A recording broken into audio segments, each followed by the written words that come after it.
India ആര് ഭരിക്കണം എന്ന് തീരുമാനിക്കുന്ന ഒരു സ്റ്റേറ്റാണ് ഉത്തർപ്രദേശ്.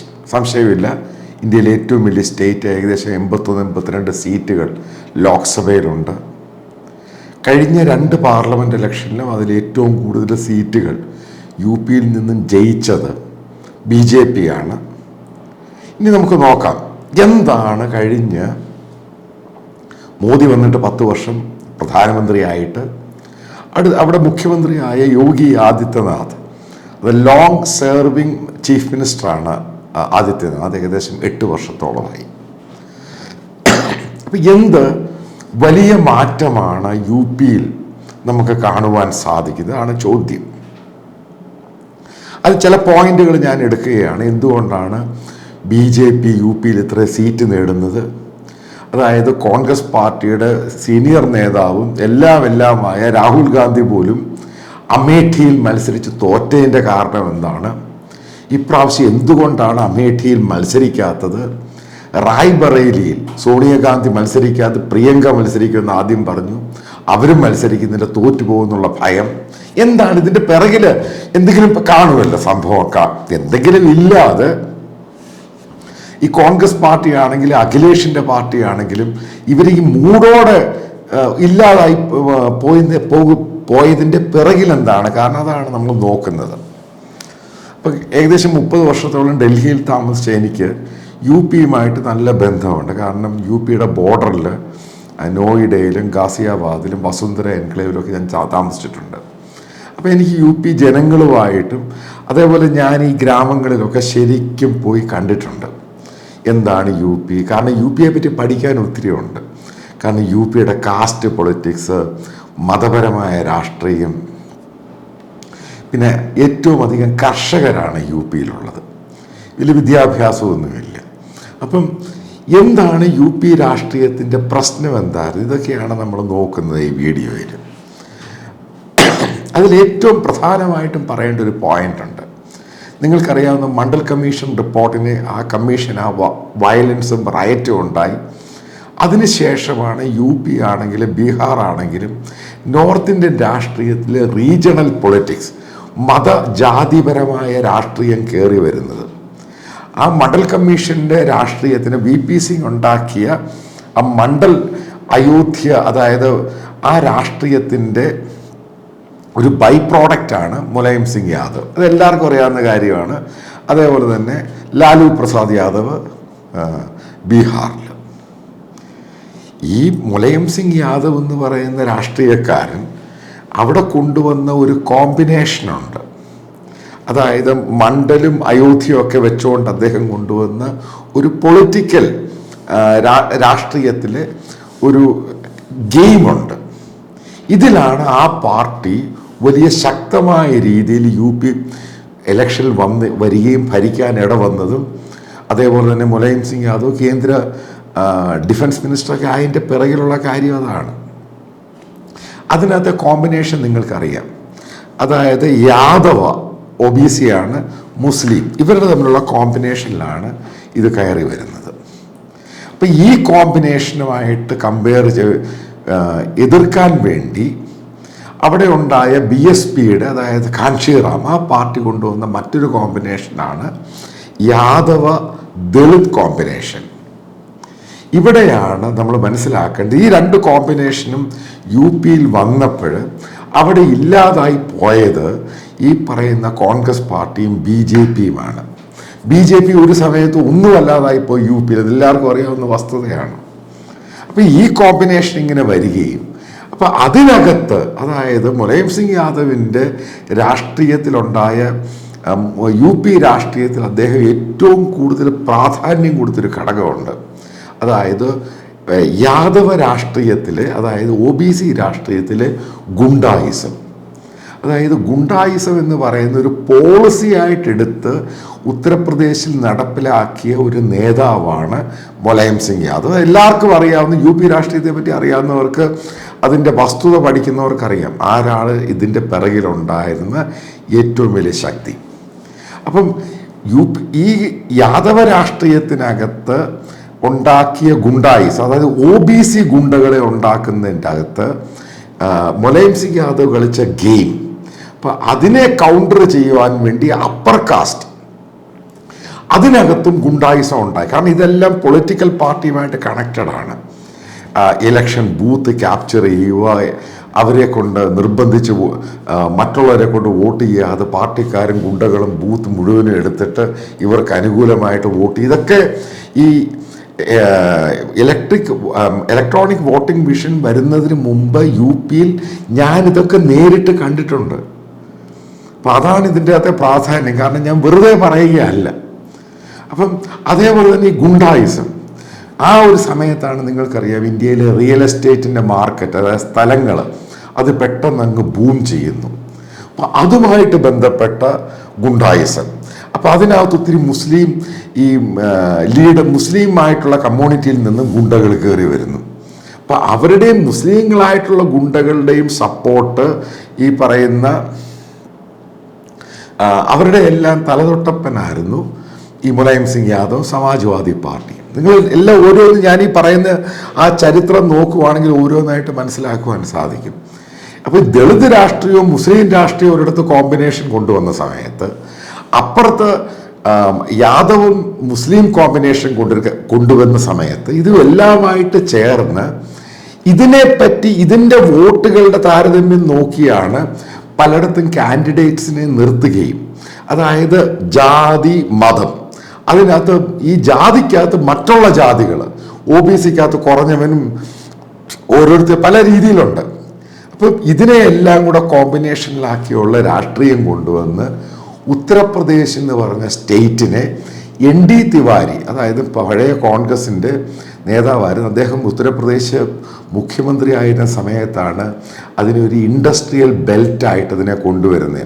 ഇപ്പം നോയിഡയാണെങ്കിലും, ഡൽഹിക്കടുത്ത് കിടക്കുന്ന നോയിഡയാണെങ്കിലും, കാൺപൂരാണെങ്കിലും ഈ ഭാഗത്തെയൊക്കെ ആ രീതിയിലോട്ട് കൊണ്ടുവരാൻ സഹായിച്ചത് ND തിവാരി എന്ന് പറഞ്ഞ കോൺഗ്രസ് നേതാവായിരുന്നു.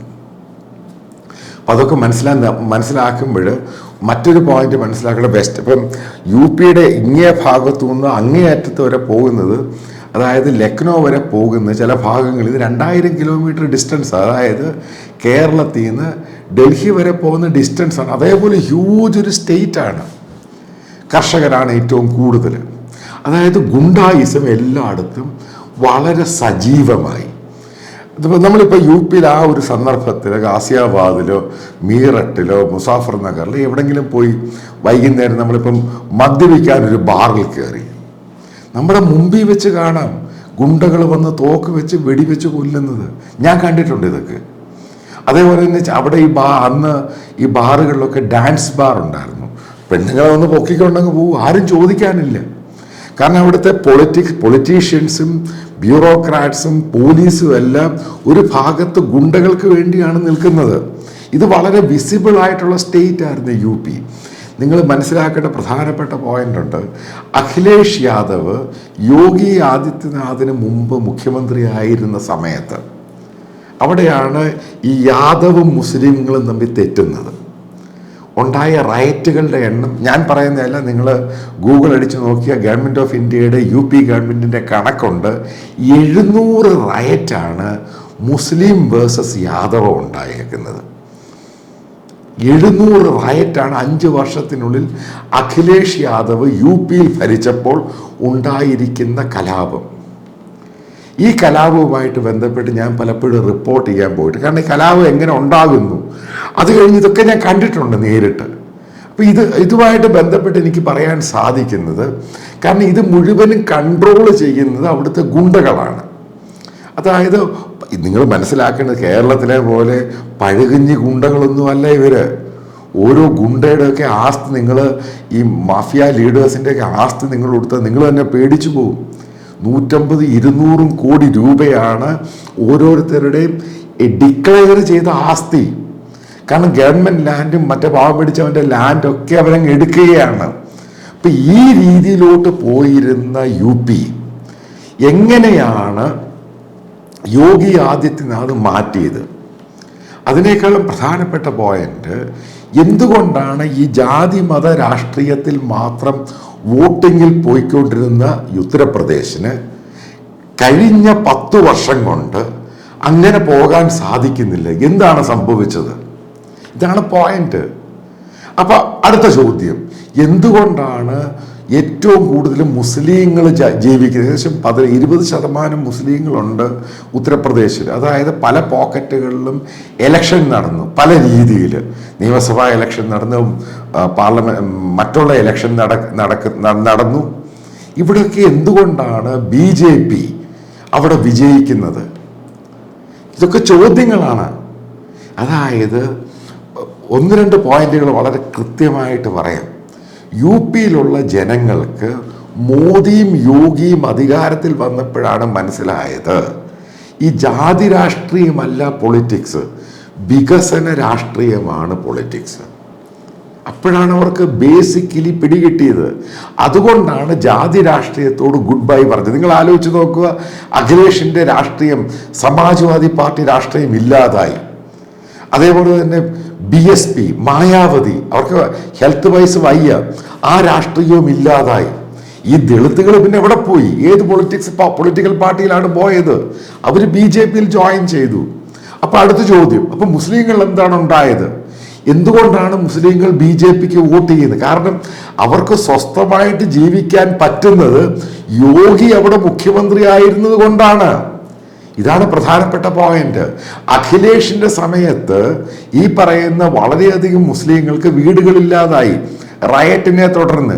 ഇവരെയൊക്കെ ഏറ്റവും കൂടുതൽ റീഹാബിലിറ്റേറ്റ് ചെയ്യുകയും അവരെ എല്ലാം സ്കൂളുകളിലോട്ട്, ഇവരെല്ലാം മദ്രസ പഠനമായിരുന്നു, അവരെ സ്കൂളുകളിലോട്ട് മാറ്റുകയും ചെയ്തതിൻ്റെ പിറകിൽ ഏറ്റവും കർക്കശമായിട്ട് ഗെയിം കളിച്ചത് യോഗി ആദിത്യനാഥാണ്. പിന്നെ അടുത്തൊരു പോയിന്റ്, കേന്ദ്ര government skill management role out ചെയ്തു. ഇതുമായിട്ട് ബന്ധപ്പെട്ട് ഏറ്റവും കൂടുതൽ ഡ്രോപ്പ് ഔട്ട് ആയിട്ടുള്ള മുസ്ലിം കുട്ടികൾ, ഇവർ ഏറ്റവും കൂടുതൽ പഠിച്ച ഈ സ്കിൽ മാനേജ്മെന്റ് പഠിപ്പിച്ച കുട്ടികൾ ആരാണ്? ഈ മുസ്ലിങ്ങളാണ്. ഇതൊക്കെയാണ് ഇതിന്റെ പ്രാധാന്യം. അതുകൊണ്ടാണ് ഇവർ യോഗിക്കും മോദിക്കും വോട്ട് ചെയ്യുന്നത്. അല്ലാതെ കേരളത്തിലെ കുറച്ച് വർഗീയ സുഡാപ്പികൾ പറയുന്നതല്ല സത്യം. UP-യിൽ എന്താണ് ഉണ്ടായത് കഴിഞ്ഞ 8-10 വർഷം വളരെ വിസിബിളാണ്. ഏറ്റവും കൂടുതൽ ഹൈവേകൾ, ഇന്ത്യയിൽ ഏറ്റവും കൂടുതൽ ഹൈവേ ഉണ്ടായേക്കുന്നത് UP-യിലാണ്. അതേപോലെ റെയിൽവേയുടെ ലൈനുകൾ ഏറ്റവും കൂടുതൽ ഉണ്ടായി, കണക്ടിവിറ്റി കൂടി. 2023 യോഗി ആദിത്യനാഥ് ഒരു ഗ്ലോബൽ ഇൻവെസ്റ്റ്മെന്റ് മീറ്റ് നടത്തിയപ്പോൾ അവിടെ കിട്ടിയത് ഇൻവെസ്റ്റ്മെന്റ് എന്ന് പറയുന്നത് 10 ലക്ഷം കോടിക്ക് മുകളിലാണ്. അതായത് ഇൻവെസ്റ്റ്മെന്റ് ഫ്രണ്ട്ലിയാണ് പൂർണ്ണമായിട്ടും. അതിനെന്ത് പോളിസി വേണം അവർ മാറ്റിക്കൊടുക്കും. ഈ രീതിയിലോട്ടാണ് UP-യെ യോഗി നയിച്ചത്. അതിനെ പൂർണ്ണമായിട്ട് സപ്പോർട്ട് ചെയ്തു പ്രധാനമന്ത്രി മോദി. കാരണം യോഗി അധികാരത്തിൽ വന്ന ശേഷം തന്നെ, യോഗി വരുന്നതിന് ഏറ്റവും കൂടുതൽ എതിർത്തത് കോൺഗ്രസിനേക്കാളും BJP-ക്കകത്തുള്ള ഈ രാഷ്ട്രീയക്കാർ തന്നെയാണ്, എലക്റ്റഡ് ആയിട്ടുള്ള MLA-മാർ തന്നെയായിരുന്നു. BJP-യുടെ പല MP-മാരും യോഗിയെ എതിർത്തിരുന്നു. കാരണം ഇയാളൊരു സന്താണ്, ഒരു സന്യാസിയാണ്, ഇയാൾക്ക് എങ്ങനെ UP ഭരിക്കാൻ സാധിക്കും? ഈ രീതിയിലാണ് എതിർത്തുകൊണ്ടിരുന്നത്. കാരണം ഏകദേശം 1.5 ആഴ്ച കഴിഞ്ഞിട്ടാണ് യോഗിയെ മോദി തന്നെ തിരഞ്ഞെടുക്കുന്നത്. കാരണം ഈ ഗുണ്ടകളുമായിട്ടും ബന്ധമില്ലാത്ത ആൾ വേണം. കാരണം അവിടുത്തെ ഈ ജാതി രാഷ്ട്രീയം, മതരാഷ്ട്രീയം ഏറ്റവും ഭീകരമായ സംഭവമാണ്. അതുമായിട്ട് ബന്ധമില്ലാത്ത ഒരാളെ വേണം. അങ്ങനെയാണ് യോഗിയെ പിക്ക് ചെയ്യുന്നത്. അവിടെ ഉണ്ടായിരുന്ന സന്ത് മഹർഷി നേരത്തെ MP ആയിരുന്നു, ഇയാളെ പിക്ക് ചെയ്യുന്നത്. അപ്പം ആ ഒരു മാറ്റം യോഗി ഉത്തർപ്രദേശിൽ കൊണ്ടുവന്നത്, അതായത് പൂർണ്ണമായിട്ടും അതിൻ്റെ പല അഡ്വൈസേഴ്സിനെ ആദ്യം ഉത്തർപ്രദേശിന് വേണ്ടി കൊടുത്തത്, യോഗിക്ക് വേണ്ടി കൊടുത്തത് മോദി തന്നെ റെക്കമെൻഡ് ചെയ്ത ചില പേഴ്സണൽ പേരുകൾ തന്നെയാണ്, ചില ആളുകളെ തന്നെയാണ്. ആ ഒരു രീതിയിൽ UP-യെ മാറ്റിയപ്പോൾ നിങ്ങൾ മനസ്സിലാക്കണം, ഏറ്റവും കൂടുതൽ ഇൻഡസ്ട്രിയൽ ഗ്രോത്ത് ഉള്ള ഇന്ത്യയിലെ ഒരു സ്റ്റേറ്റ് ആയിരുന്നു തമിഴ്നാട്. അപ്പോൾ ആ തമിഴ്നാടിനേക്കാളും കൂടുതൽ ഇൻഡസ്ട്രിയൽ ഗ്രോത്ത് UP-ക്കുണ്ടായി. അഗ്രികൾച്ചറിൽ എന്ത് മാറ്റമാണ് ഉണ്ടായത്? ഇന്ത്യയിൽ ഏറ്റവും കൂടുതൽ പാൽ ഉൽപ്പാദിപ്പിക്കുന്ന ഒരു സ്റ്റേറ്റ് ആയിട്ട് UP-യെ മാറ്റി. നമുക്കറിയാവുന്ന വസ്തുതയാണ് ഈ പറയുന്ന പശുവുമായിട്ട് ബന്ധപ്പെട്ട് വളരെയധികം മുസ്ലിങ്ങളെ അറ്റാക്ക് ചെയ്തു.